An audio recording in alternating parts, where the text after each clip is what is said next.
Hi everyone, I'm Reshma of BTech CSE third year, C section from Dr. India Educational and Research Institute University. Today I'm going to brief about the topic risk management in object oriented software engineering. Let's move on to the topic. First of all, let's understand what is meant by risk. Risk is defined as a variable that can take a value that endangers or eliminates success for a project. In plain terms, a risk is whatever may stand in our way to success and is currently unknown or uncertain.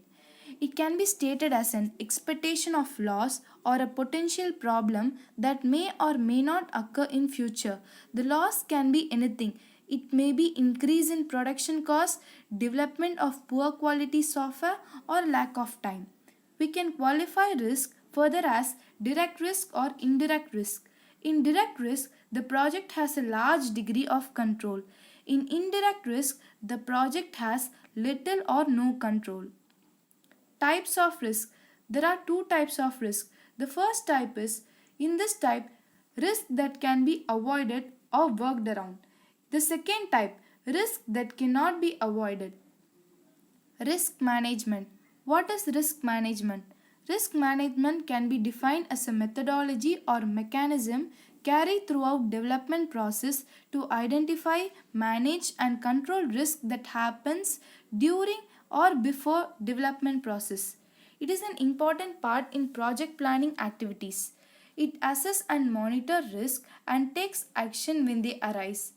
It involves identifying and estimating the probability of risk with their order of impact on the project.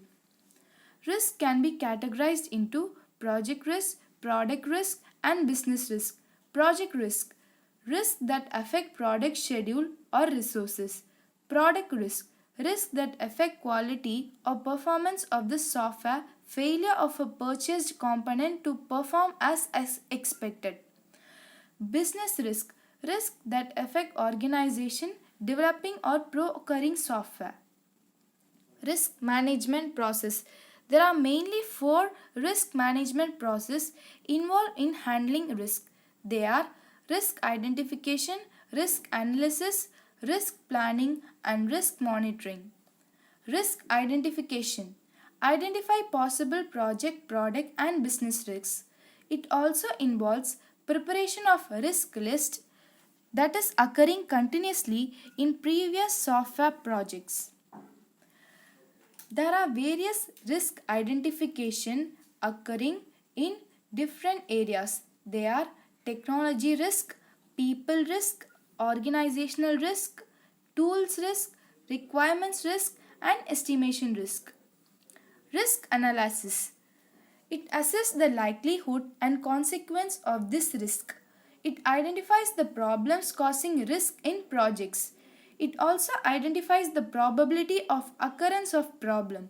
It identifies the impact of problem. Probability of the risk might be assessed as very low, low, moderate, high, very high depending on their occurrence.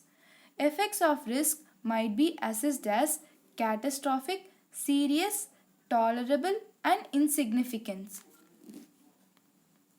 Here there are a list of risks mentioned and based on their occurrence and characteristics involved in handling probability and effects are estimated.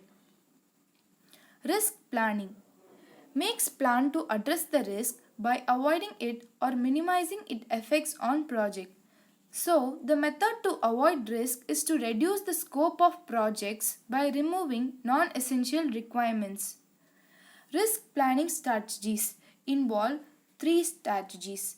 First one is avoidance strategies. Here, probability that risk will arise will be reduced. Second one is minimization strategy. Impact of the risk will be reduced. Third one is contingency plans. Here we are prepared for the worst and have strategy in place to deal with it. Here we can see a list of various types of risk and strategies are picked according to the type of risk and are assigned to it.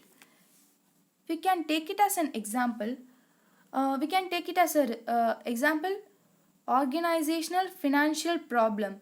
Here we have given contingency plan strategy, so that prepare a briefing document for senior management showing how the project is making a very important contribution to the goals of business.